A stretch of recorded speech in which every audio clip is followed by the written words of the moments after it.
tapi 12 per sampel. Wes. Terus, tadi makanya saya tanya, untuk berapa? Kadar 30 menit awal, 15 menit awal, berapa persen sampel kalian? Yang tadi ekivalensinya atau F2-nya cuma 40% itu berapa? Kadar 15 menit awal.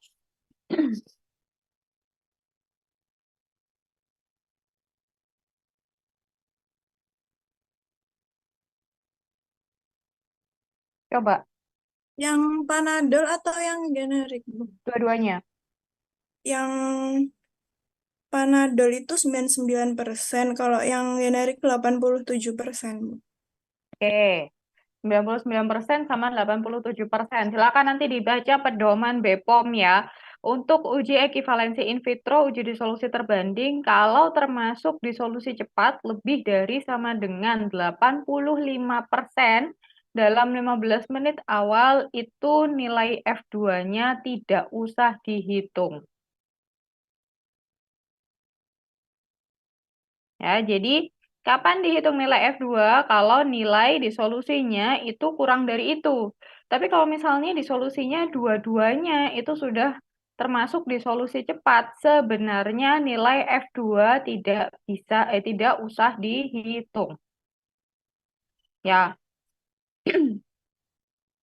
Jadi Bu, kenapa kok F2-nya cuma 40% ya? Karena apa ya, kriteria penerimaannya bukan lagi F2 karena dia sudah masuk disolusi yang cepat, makanya sudah dianggap ya udah ekivalen karena disolusinya dua-duanya di atas 85%. Ya, jelas nggak? Nanti kamu buka ya pedoman BPOM-nya, itu sudah saya upload dari awal semester. Harusnya sudah di-download, harusnya sudah dibaca.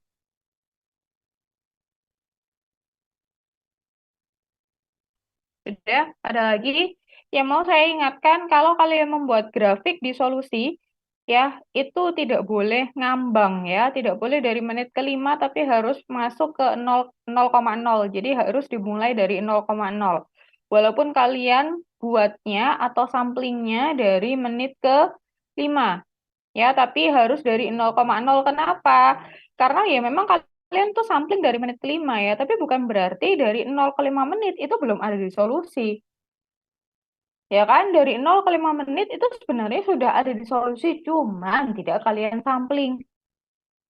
Ya, jadi makanya harus dihubungkan sampai 0,0. Kemarin ada kelas yang tanya mereka salah menghitung DE atau efisiensi di solusi karena grafiknya cuma dari 5, jadi ngambang gitu ya, nggak dari 0. Oke. Dah, ada lagi yang mau didiskusikan untuk untuk topik ekivalensi?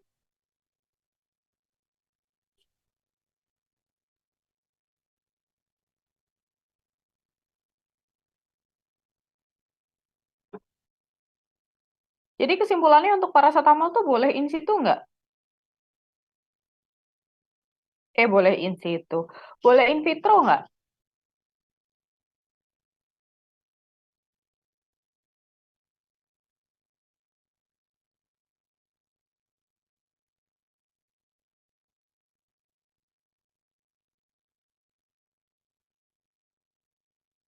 Gimana?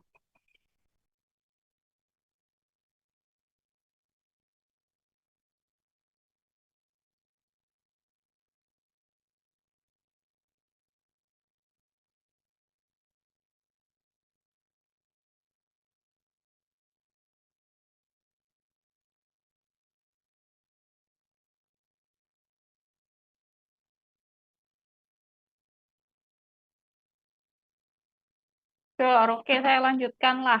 Untuk topik 2 ya, in situ, absorpsi oral in situ. Kalian pakai tikus kemarin? Ya, kalian pakai tikus, kemudian data kalian aneh ya, yang in situ. Aneh apa enggak? Iya, Bu, aneh. Yang keluar lebih besar daripada yang masuk. Benar, benar seperti itu.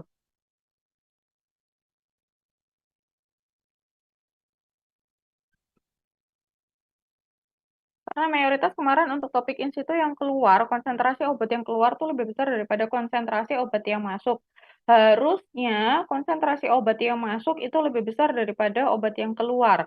Jadi C0 itu harusnya lebih besar daripada C1. Kenapa? Karena kita pakai metode in situ yang true and true ya. Jadi sebenarnya dia itu konsepnya ada suatu konsentrasi obat masuk, kemudian melewati usus, selama dia lewat usus, obat itu juga terabsorpsi, kemudian eh, yang sisa itu nanti yang kita tampung di luar gitu ya. Makanya harusnya yang keluar itu lebih kecil daripada yang masuk ya. Kemudian obatnya kalian pakai paracetamol. Paracetamol itu kalau secara molekul dia sebenarnya lebih ke arah molekul basa. Secara teori juga dia banyak yang menyebut sebenarnya dia lebih ke arah molekul yang netral. Dan secara konsep sebenarnya memang dia lebih banyak absorpsinya itu di CUB, cairan khusus buatan. Makanya di sini kalau ini data tahun 2 tahun lalu apa 2 tahun lalu ya, saya lupa. Pokoknya kalau di sini terlihat ya ketika dihitung perhitungan PF koefisien permeabilitas efektif dari paracetamol di CLB maupun di CUB, yang di CUB itu nilainya akan lebih besar daripada di CLB. Ya, jadi ini yang data seharusnya. Kemudian konsep yang kalian salah, banyak sekali kalian salah saya baca dari pretest maupun dari laporan ya. Nilai Q itu apa sih?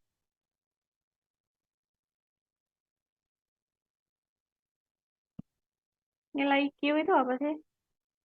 Yang itu Bu, yang tetesan infusnya itu kalau nggak salah. Ha, aliran kan? Ada batasnya nggak aliran itu?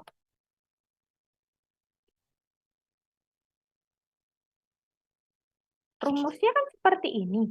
Kalau kalian lihat rumus seperti ini, kesimpulan kalian apa? Ketika nilai Q makin besar, artinya nilai PE koefisien Nah, gimana? Nilai? PEF besar, Bu. Berarti Eh, semakin semakin cepat alirannya, Q kan aliran ya, laju alir toh. Berarti semakin cepat laju alirnya, nilai koefisien permeabilitas efektif juga makin tinggi. Benar, seperti itu. Padahal, kalau misalnya obat itu mengalir makin cepat, ingat ya konsep di biofarmasetika, sebelum terjadi permeasi, sebelum terjadi permeabilitas, sebelum obat itu bisa menembus membran, kunci utama itu harus terjadi kontak. Harus ada residence time yang mencukupi supaya bahan aktif itu ada kontak yang cukup dengan membran, kemudian baru dia bisa masuk. Ingat konsep itu, kalian pegang. Kalau misal alirannya itu cepat, apa iya waktu kontak itu akan makin bagus? makin jelek, Bu. Makin jelek. Berarti kalau Q-nya makin besar, koefisien permeabilitas efektif harusnya Makin kecil. makin jelek. Ya, kenapa saya bilang kalian banyak yang tersesat? Karena kalian melihat rumus ini, oh Q ada di atas, Q ada di atas, koefisien permeabilitas efektif ada di atas, makanya dia sebanding. Padahal ingat di sini ada len, ya, di sini ada len. Kalau ada len itu berarti sudah bukan hubungan linier. Kalau kalian mau menyimpulkan, oh dia berbanding lurus maupun berbanding terbalik dari suatu persamaan, itu boleh, tapi asalkan persamaannya adalah persamaan yang linier. Ya, artinya apa? Kalau di sini nggak ada lennya, di sini nggak ada lognya, nggak ada nilai E misalnya, itu berarti persamaan yang linier. Tapi kalau sudah ada len, sudah ada log, itu bukan persamaan linier, tapi sudah eksponensial. Ya, kalau sudah ada len, sudah ada log, walaupun Q ini di atas, kalian tidak bisa mengambil kesimpulan dan nilai Q dan nilai koefisien permeabilitas itu berbanding lurus. Nggak bisa kalian ambil kesimpulan seperti itu. Ya, karena kenyataannya ketika nilai Q makin besar, nyatanya nilai koefisien permeabilitas itu harusnya makin turun. Ya, jangan tersesat lagi ya. Jadi ini bukan hubungan yang linier, tapi ini hubungan yang sudah logaritmik gitu ya. Yang sudah bukan linier lagi, kalian nggak bisa ambil kesimpulan seperti itu. Oke?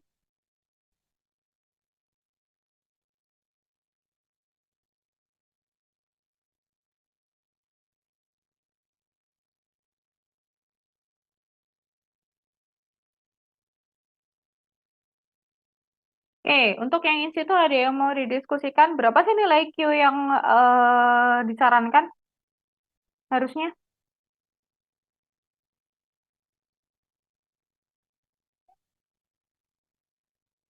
Berapa?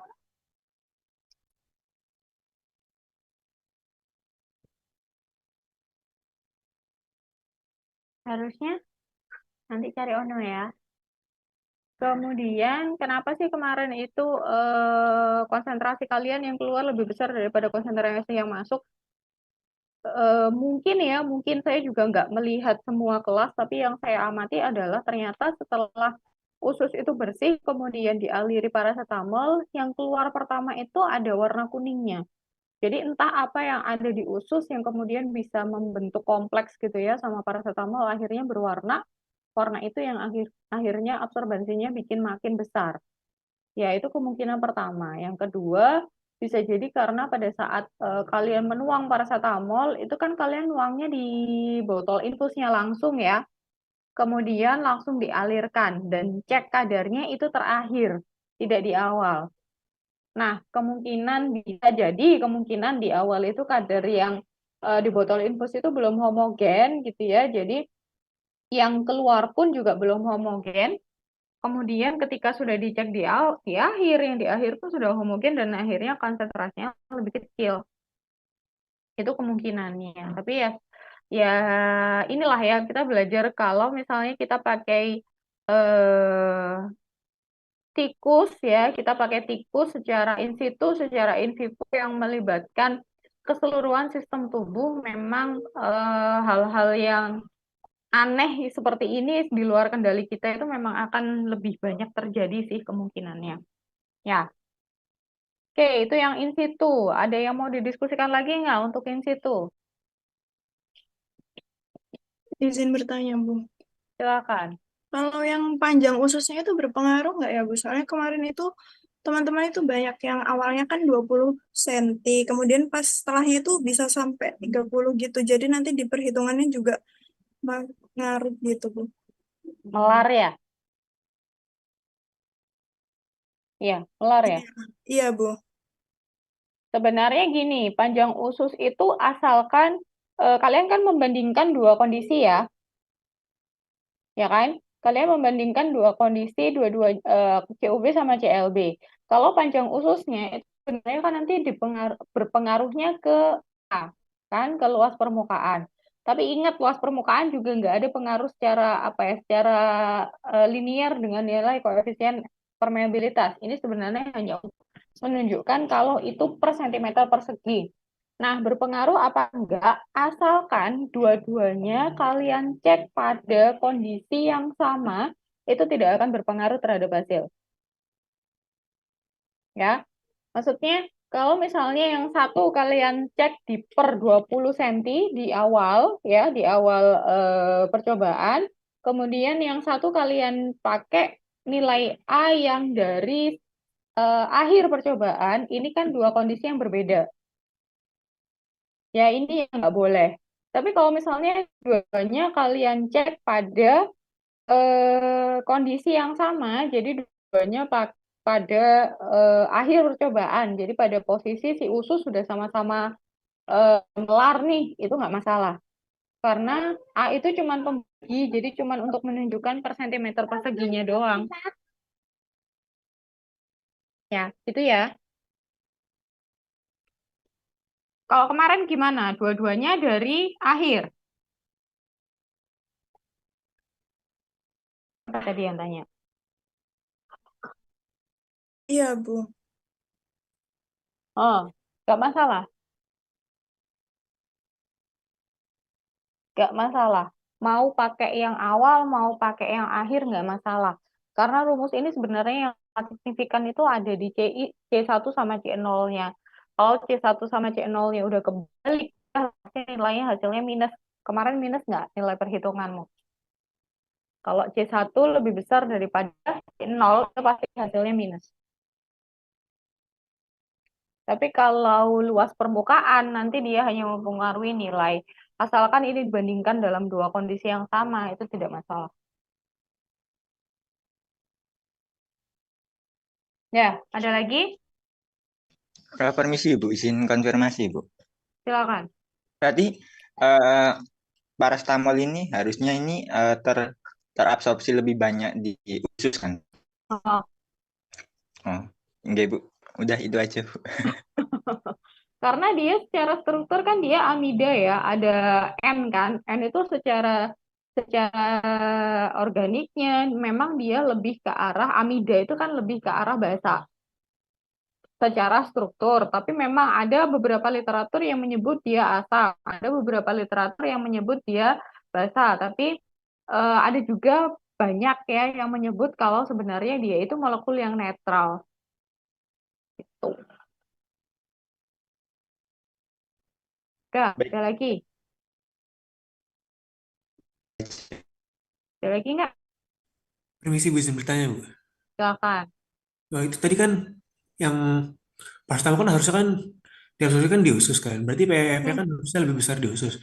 Cuma Hmm. yang kemarin itu yang C1 itu kebanyakan yang nilai PFC LB-nya itu yang lebih besar itu kenapa ya Bu kira-kira? Makanya sekarang saya tanya, nilai C1 sama C0-mu udah bener belum? Sudah Lebih bener besar, belum? lebih besar C1, C0-nya, Bu. hah? Lebih besar C0-nya. Sudah lebih besar C0-nya, dua-duanya. Iya,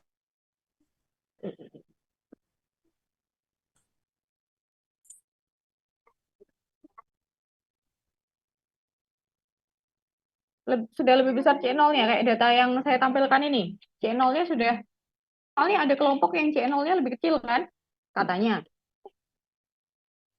Makanya tadi saya di awal tanya, gimana data kalian? C0 sudah lebih besar daripada C1. Berarti iya, Bu. hasilnya sudah nggak Udah. minus. Enggak minus.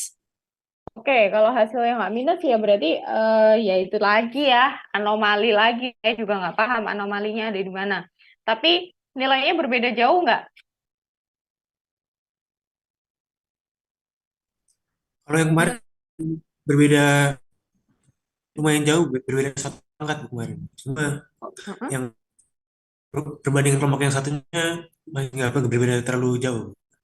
Oke, mungkin ada kemungkinan lagi seperti ini ya, karena COB sama CLB eh, kadang tikus itu kalau kalau kita logika ya, usus ketemu eh, CLB yang pH-nya ekstrim, pH CLB kan 1,2, ya kan? Usus ketemu pH ekstrim yang 1,2, kadang ada beberapa tikus itu yang dia nggak tahan sama pH itu, jadi memang kadang itu terjadi karena kalau misalnya ada luka tuh di ususnya karena pH yang ekstrim itu tadi, berarti kan obat jauh lebih permeabel. Paham nggak logikanya? Karena kan ususnya terlukai ya. Kalau usus terlukai kan berarti obat itu akan mudah, lebih mudah masuk. Jadi ada beberapa kondisi yang bisa seperti itu. Karena memang si tikusnya itu eh, eh, ya kita nggak bisa milih tikus ya, kita nggak bisa cek wah ini tikus sensitif apa enggak. Tapi ada beberapa memang seperti itu. Jadi karena tikusnya sendiri itu yang nggak tahan mungkin ya. Jadi karena ususnya itu kena pH 1,2, kemarin kan kalau saya dengar dari cerita dari Bu Indri, itu beberapa ada yang sampai tikus, ususnya jadi hitam gitu kan. Ada yang beberapa tikus ususnya tuh sampai hitam. Nah, bisa jadi kemungkinan karena ususnya itu ada luka gitu ya, karena dia terpapar sama pH yang ekstrim. Nah, ketika ada paparan yang ekstrim itu, makanya bisa jadi justru meningkatkan permeabilitasnya. Itu. Bisa dipahami nggak? Bisa, Bu. Oke. Udah?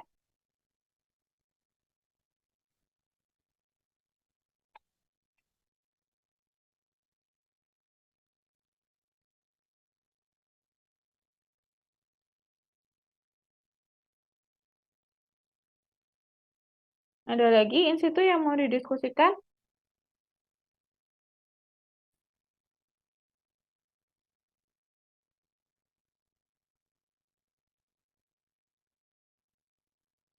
Belum ada, Bu. Penetrasi transdermal.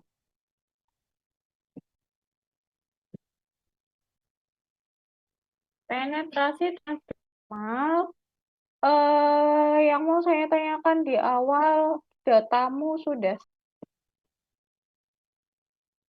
ini ya. Ini adalah contoh grafik penetrasi bahan aktif di kulit. Ya, kalau kalian perhatikan di sini waktu ujinya itu bahkan sampai 50 jam. Jadi memang untuk uji penetrasi, uji pelepasan, sediaan semisolid itu biasanya memang gunakannya bisa jadi 8 jam lebih. Oke. Nah, kemarin kalian cuma 2 jam, jadi memang kalau belum steady, beberapa data yang saya lihat itu memang belum steady, dan kalau steady sih justru aneh ya. Kalau steady itu saya bilang justru aneh karena bisa jadi kulitnya bolong. Ya, harusnya memang dia belum steady state. Nah, kalau misalnya steady state, kalian perhatikan di sini ada fase lag time, ya, di sini ada fase lag time, di sini ada fase steady state. Jadi sebenarnya yang harusnya kalian regresi itu yang ada di fase steady state di sini. Baru dari regresi nanti kalian bisa ketemu nilai yang namanya flux atau laju pelepasan per satuan luas ya, persatuan waktu. Oke, untuk perhitungan flux ada yang mau didiskusikan?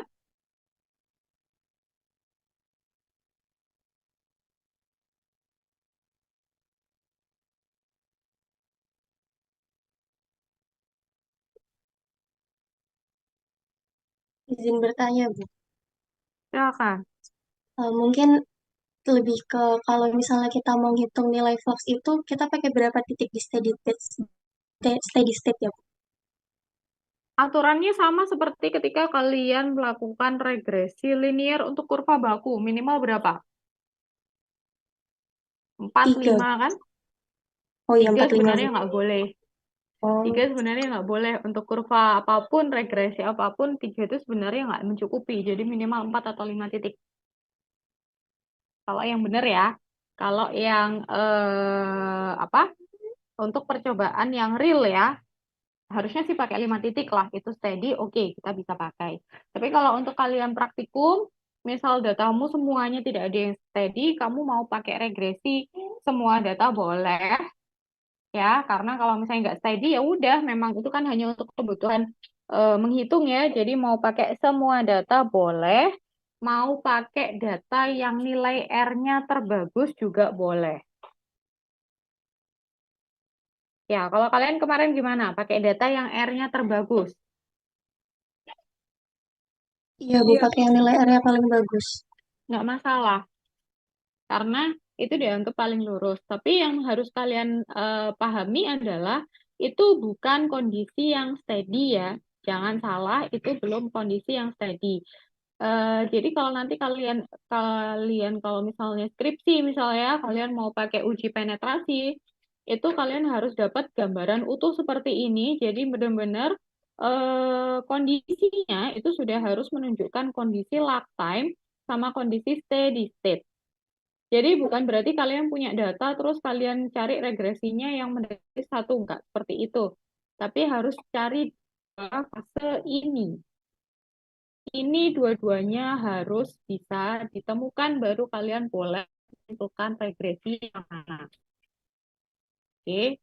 Karena apa? Karena kalau pada saat kondisi lactime, ini laju penetrasinya dia belum konstan. Ya, laju penetrasinya dia belum konstan. Ada pengaruh membran di situ. Tapi kalau misalnya di sini sudah kalian, oke, kalau kalian perhatikan ya, misalnya saya tutup ya.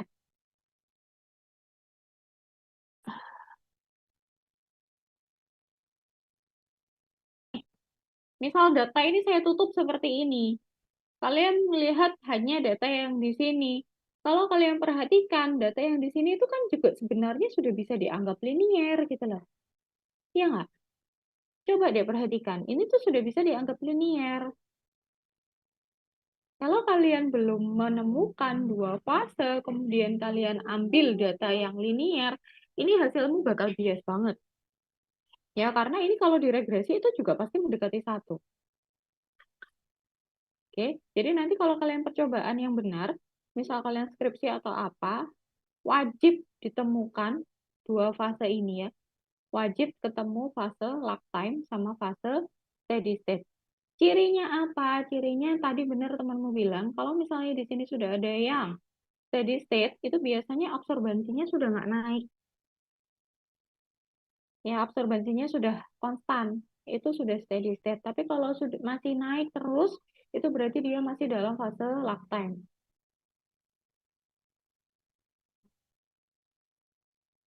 Oke, ada yang mau didiskusikan untuk penetrasi? Izin bertanya, Bu. Silakan. Berarti ini juga sama seperti yang sebelumnya ya, Bu. Kurvanya tuh ditarik dari mulai nol ya, Bu. Iya, Berarti nggak, cara menghitung lag time-nya dari nol juga. Soalnya kemarin kurvanya ngambang. nggak boleh. Kurva disolusi, kurva penetrasi, kurva pelepasan, itu semua kurvanya harus mulai dari titik 0,0. Kenapa? Karena begitu, gini ya, begitu ini kita start gitu ya, begitu kulit itu kontak sama media reseptor yang dapat pH 7,4, pada titik ke 0 itu kan sebenarnya sudah ada kontak. Pada titik ke 0 itu bahan aktif sudah bisa langsung keluar, sudah bisa langsung proses penetrasi. Jadi pada titik ke 0 ke 1 menit, 2 menit itu sebenarnya sudah ada proses. Bukan berarti pada saat 0 itu 0 ke 5 menit nggak ada. Kalau misalnya grafikmu ngambang ya, mulai dari 5 misal, atau mulai dari 15, berarti kan anggapanmu dari 0 ke 15 ini kan nggak ada proses penetrasi. Padahal sebenarnya sama, ada, tapi tidak kalian sampling. Ya, jadi grafik-grafik seperti ini itu tidak boleh ngambang karena ini merupakan grafik yang kontinu. Ini proses yang kontinu, jadi nggak boleh kalian ngambang. Walaupun kalian start sampel di 15 menit misalnya, ini tetap harus kalian tarik ke 0,0. Oke. Terus, lag time. Lag time itu bagaimana? Lag time itu sebenarnya bisa kalian ketahui kalau misalnya kalian sudah punya regresi linear pada kondisi steady state. Regresikan Y sama dengan BX plus A. Pada saat Y sama dengan 0, X-nya berapa? X itu adalah lag time. Oke. Ciri kalian salah mengambil fase, ya. Kalau misalnya kalian regresi, kemudian regresinya dienolkan, X-nya itu kalian dapat nilai negatif, itu berarti sebenarnya yang kalian regresi memang belum kondisi steady. Ya, karena kalau X negatif kan kita nggak bisa ya, waktu negatif 10 itu kan nggak ada. Ya, jadi kalau misalnya yang kalian regresi itu masih pada fase lifetime, X-nya itu biasanya bakal negatif lifetime-nya. Ya, bisa dipahami nggak? Bisa, Bu. Nah, jadi nggak boleh ngambang ya. Harus dari 0,0 ya. Coba nanti laporannya masing-masing dicek, ya sama dengan 0, X-nya berapa. Kalau X-nya negatif, ya udah ya memang kalian meregresi pada fase yang belum steady state. Gitu. Nah, ada lagi.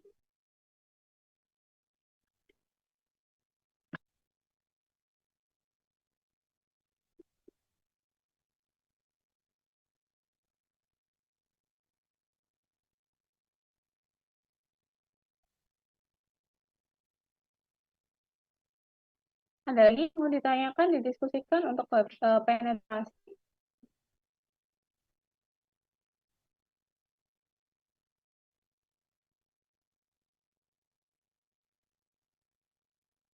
Sudah bisa membedakan ya steady state, ini steady state sama lag time. Jadi berbeda ya. Grafiknya berbeda. Walaupun dua-duanya terlihat, tapi terlihat kok bisa diketahui ini steady, ini lag time. Kalau kalian perhatikan ini kan sebenarnya grafiknya bengkok. Bengkok nih grafik. Jadi nggak dari awal gitu linear, tapi ada dua fase yang berbeda. Ya, ini steady, ini lag time. Ini nanti kalau kalian percobaan yang sebenarnya ini harus ketemu dua-duanya. Baru boleh menentukan regresinya ada di mana. Ya, baik, ada lagi yang mau didiskusikan?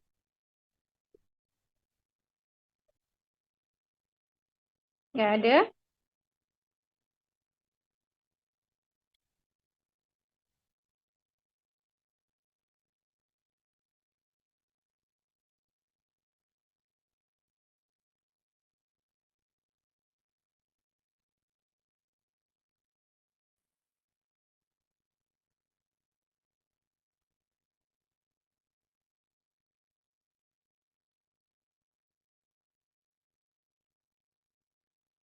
Nggak ada? Oke, kalau nggak ada mungkin saya akhiri di sini ya. Selamat belajar untuk UAS. UAS-nya nanti kalau nggak salah di hari apa? Lupa saya. Minggu kedua kalau nggak salah. Ya, untuk UAS silakan pelajari metode, ya cara kerja dan segala macam yang sudah kalian praktikumkan itu nanti yang akan keluar. Ya, kalau perhitungan data yang panjang nggak akan saya keluarkan karena pastikan rumit ya. Oke, Deniar, apa Dek? Permisi Bu, izin bertanya Ibu. Yuk, silakan. Itu kan tadi kan misalkan dari data yang tabel itu kan didapat, kita kan ngukur absorbansi itu dari menit misalkan 15 kan Bu sampai Oh, nggak aja 120. Nah itu yes. yang pas dari menit nolnya itu kan menit nol berarti kan X sama dengan maksud saya iya X sama dengan nol kan Bu. Nah itu Mm-mm. cara tahu Y-nya itu nanti dimasukin persamaan regresi yang dari 15 sama 120 tuh Bu. Loh, ya enggak. Langsung aja kamu mulai gambar grafiknya itu dari titik 0,0. Jadi Oh, dianggap Y-nya itu 0 pada menit ke 0. gini. Gitu. Iya, iya. Oke, Dah, Bu. Baik. langsung kamu ambil aja titik 0,0. Nggak usah dicari Y-nya berapa. Ah, iya, iya. Baik. Terima kasih, Bu. Ya, oke. Ada lagi. Sama kayak tadi yang grafik di solusi itu loh, Dek. Grafik di solusi, itu kan kamu juga nggak cari tuh menit ke 0-nya berapa, ya kan? Kamu kan sampling pertama di menit ke-5. Jadi menit nolnya berapa ya udah tarik aja garis ke 0, 0,0. Jadi pada saat 0 menit ya persennya 0%. Kayak gini. Ya, sama ya ini juga kayak gini 0. Dah, ada lagi? Nggak ada? Oke, kalau nggak ada nanti untuk yang C2 silakan jangan lupa presensi di 9.40 ya. Untuk C1 yang sekarang.